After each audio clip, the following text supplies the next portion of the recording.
Hello guys, इस particular video में देख लेंगे कि पर्टिकुलरली अगर प्रोडक्टिविटी कैसे बढ़ा सकते हैं या फिर इफ़ेक्टिवनेस के साथ कैसे पढ़ाई कर सकते हैं।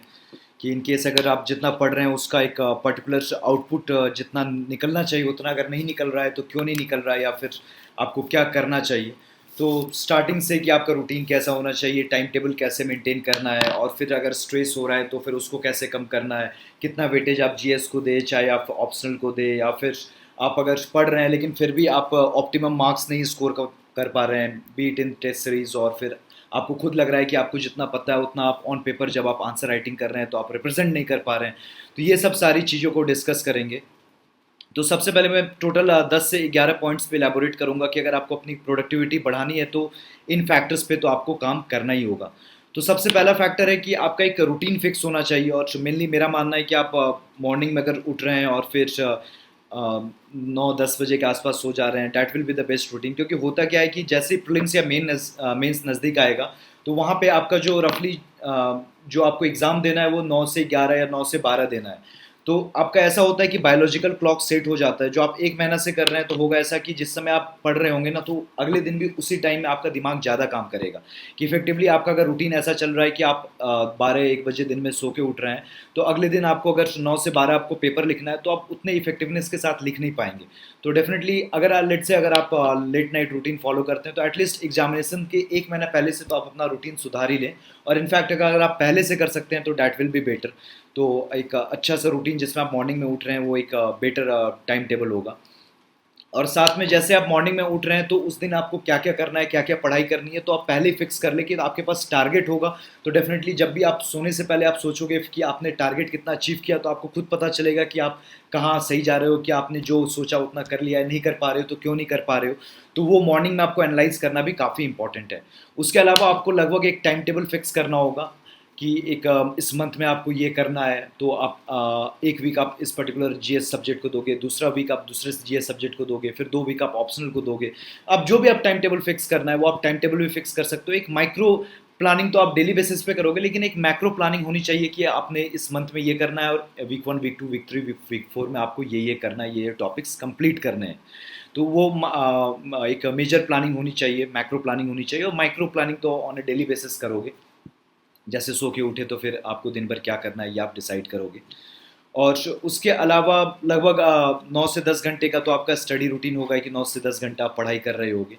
और सबसे इंपॉर्टेंट ये होता है कि जिस समय आप प्रिपेयर कर रहे हो तो रफली रफली 50% टाइम आप जीएस को दोगे और 50% टाइम आप अपने ऑप्शनल्स को दोगे। आप जैसे भी कर सकते हो, आप डेली बेसिस पे भी 50-50% टाइम दे सकते हो, या फिर आप एक वीक ऑप्शनल को दे सकते हो, एक वीक जनरल स्टडीज़ को दे सकते हो, तो ये भी प्लान कर सकते हो। लेकिन on an overall basis 50-50% time आपको ऑप्शनल और जनरल स्टडीज़ को देना होगा।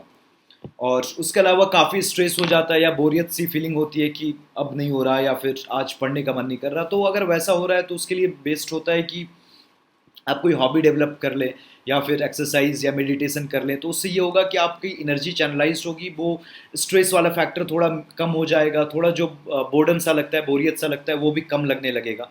और फिर मे बी एक मंथ में आप एक दिन का ऑफ भी ले सकते हैं कि ताकि वो इफेक्टिवनेस आपकी मेंटेन रहे। क्योंकि अगर डेली बेसिस पे कर रहे हो तो एक डेफिनेटली स्ट्रेस तो डेवलप होता है, तो उसको आप एक्सरसाइज या मेडिटेशन करके कम कर सकते हैं। लेकिन जो आपको बोरियत सा लग रहा होगा तो आप एक दिन अगर ऑफ ले रहे हैं तो उससे क्या होता है कि फिर इफेक्टिवनेस के साथ आप उस एफिशिएंसी के साथ अगले दिन से आप मेंटेन करके पढ़ाई कर सकते हैं। और उसके अलावा जो भी आपका प्लेस ऑफ प्रिपरेशन है वहाँ पे ये मेंटेन करना कि आपका सोशल सर्किल काफ़ी कम हो, कि सोशल गैदरिंग में नहीं जाओ। दोस्त वगैरह पे आप कंट्रोल करना कि आपको किससे मिलना है, किससे नहीं मिलना है। या फिर अपने जो भी आपका सोशल अकाउंट्स है, अगर आपको लग रहा है कि वहाँ पे आपका डिसिप्लिन नहीं मेंटेन हो पा रहा है तो आप कुछ टाइम के लिए ऑफलाइन जा सकते हो या फिर इनएक्टिवेट कर सकते हो। तो ये चीज़ों पे भी आपको ध्यान देना होगा। और उसके अलावा जो मेन प्रॉब्लम होती है कि आप पढ़ाई कर रहे हो फिर भी आपका रिजल्ट नहीं निकल रहा है या फिर वो आउटपुट नहीं निकल रहा है, तो होता है कुछ चीज़ें आप मिस करते हैं।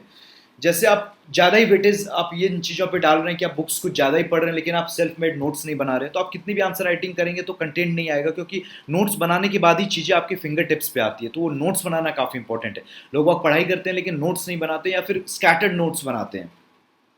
और साथ में आंसर राइटिंग प्रैक्टिस भी ऑन ए डेली बेसिस करना काफ़ी इंपॉर्टेंट है। कि करते तो सब है लेकिन एक सिस्टमेटिक वे में, कंसिस्टेंट वे में नहीं हो पाती है।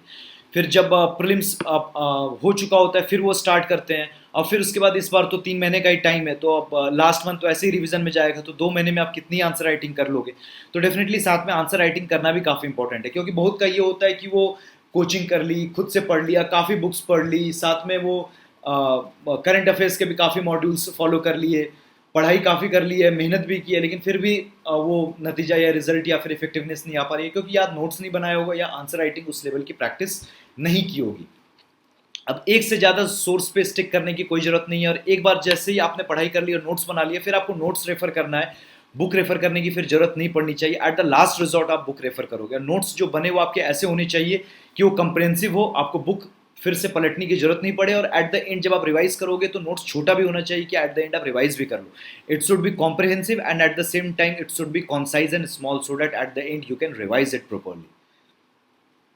और उसके अलावा रही बात ग्रुप स्टडी की, अब ग्रुप स्टडी में दोनों ही प्रॉस कौन से, अगर उस लेवल के लोग हैं जिस लेवल की आपकी तैयारी है, तो डेफिनेटली ग्रुप स्टडी में भी कुछ बेनिफिट आपको मिल जाएगा। लेकिन होता क्या है कि जनरली ग्रुप स्टडी करेंगे तो स्टडी के अलावा सारी बातें होती है, तो फिर वो उतना बेनिफिशियल नहीं होता। अगर आप 2 घंटा भी ग्रुप स्टडी में दे रहे हैं और 1.5 घंटा भी अगर पढ़ाई की बातें या फिर इफेक्टिवनेस वाली काम नहीं हो रहा है, तो डेफिनेटली फिर ग्रुप स्टडी आपके लिए नहीं है। तो आपको डिसाइड करना होगा कि आपको ग्रुप स्टडी करनी है या फिर नहीं करनी है। तो 2 फैक्टर होता है कि जिनके साथ करनी है तो वो उस लेवल के होनी चाहिए जिनसे आपको फ़ायदा हो सके, और दूसरा ग्रुप स्टडी हो रही है तो वहाँ बाकायदा स्टडी होनी चाहिए। अगर ऐसा हो रहा है then definitely it will be beneficial for you. लेकिन मैक्सिमम ऑफ द टाइम्स ऐसा हो नहीं पाता है, तो अगर नहीं हो पा रहा है जहाँ पे आपको फ़ायदा नहीं दिख रहा है, then shy away from that. और उसके अलावा करंट अफेयर्स की बात रही, तो करंट अफेयर्स में आप आधा से 1 घंटा ऑन ए डेली बेसिस दे रहे हैं तो that is more than enough. 1 घंटा से ज़्यादा अगर न्यूज़पेपर या करंट अफेयर्स में दे रहे हैं तो फिर आपको वो टाइम वेस्टेज है। तो यहाँ पे भी आपकी इफेक्टिवनेस चेक होती है कि आप करंट अफेयर्स में कितना टाइम दे रहे हैं। मैं कहूँगा अगर आपने 2-3 महीने अगर न्यूज़पेपर पढ़ लिया तो आपका आधे घंटे में न्यूज़पेपर कंप्लीट हो जाना चाहिए। आधे घंटे से ज़्यादा लग रहा है, डैट मीन्स कि कुछ ना कुछ अभी भी आपको मतलब टाइम यूटिलाइजेशन में दिक्कत हो रही है। और उसके अलावा आप रिवीजन जितना करें, जैसे आपने नोट्स बना लिया, उस नोट्स को आपको अपडेट करना, रिवाइज करना। जितना ज़्यादा आप रिवीजन करेंगे उतना ज़्यादा चीज़ें आपके फिंगर टिप्स पे होंगी। अगर आप रिवाइज नहीं कर रहे हैं तो फिर फर्दर फिर उस पढ़ाई का मतलब नहीं है। कितना भी पढ़ लें, कितने सोर्सेस भी पढ़ लें, रिवीजन नहीं है, नोट्स नहीं बनाए, आंसर राइटिंग नहीं हुई, ये सब इंपॉर्टेंट पिलर्स है। ये मिस करेंगे तो डेफिनेटली काफ़ी दिक्कत होगी फिर आपको, कि कितना भी पढ़ लें फिर उसका आउटपुट आपको नज़र में नहीं आएगा। साथ में एक ये भी दिक्कत होती है मोटिवेशन लेवल की, कि इतना पढ़ने के बाद भी काफ़ी डर लगता है कि होगा नहीं होगा, क्या होगा। तो उस केस में आप ऐसा कर सकते हैं कि टॉपर्स की वीडियोस देखें, या फिर उन्होंने क्या गलती की वहाँ से सीखें, कुछ मोटिवेशनल वीडियोस देख सकते हैं, या फिर ऐसे ही आप कुछ एक्सरसाइज या फिर योगा वगैरह करेंगे तो ऐसे ही आपकी एनर्जी चैनलाइज्ड होती है। और ऑप्टिमिस्टिक माइंडसेट रखने की कोशिश करें, जो ऑप्टिमिस्टिक लोग हैं उन्हीं के साथ रहें, तो डेफिनेटली आप में भी एक ऑप्टिमिज्म भरेगा। क्योंकि अगर नेगेटिविटी आ रही है तो आप कितनी भी मेहनत कर लो तो फिर उसका नतीजा काफ़ी नेगेटिव होता है, स्पेशली प्रीलिम्स में और इंटरव्यू में। क्योंकि प्रीलिम्स और इंटरव्यू कॉन्फिडेंस का खेल है, मेंस वाले आंसर राइटिंग का खेल हो। प्रीलिम्स में अगर आपके वो नेगेटिविटी काफ़ी है तो भले आपका नॉलेज लेवल, रिविजन कितना अच्छा हो, तो फिर एक दिक्कत वाली बात हो सकती है। और इंटरव्यू में तो कॉन्फिडेंस इतना बड़ा रोल प्ले करता है, तो वहाँ पे अगर आप मोटिवेटेड नहीं है तो फिर वो दिक्कत वाली बात होगी। तो आपको मोटिवेटेड रहना है, आपको जिस तरीके से मोटिवेशन मिलता है आप वहाँ से लेने की कोशिश करें। आप सेल्फ मोटिवेशन, आपको खुद आप अपने आप को मोटिवेट कर लेते हो, देन मोटिवेट योरसेल्फ। अगर आपको लगता है मोटिवेशनल वीडियोस देख के कुछ बढ़िया होगा तो वो काम कर सकते हैं, मेडिटेशन कर सकते हैं, जो भी आपको अच्छा लग रहा है। The end result should be that कि आपको मेहनत करनी है और आपको मोटिवेटेड रहना है। तो ये सब एरियाज़ को मैंने कवर किया जहाँ पे मेरे को लगता है कि अगर कुछ भी एरिया इनमें से लैकिंग है तो फिर उतनी इफेक्टिवनेस आ नहीं पाती है। तो इस लाइंस में इफेक्टिवनेस आना और प्रोडक्टिविटी को इंक्रीज़ करना काफ़ी इंपॉर्टेंट है। तो इस वीडियो को मैं यहीं पे एंड करता हूँ। So this is the end of the video. Thank you for watching.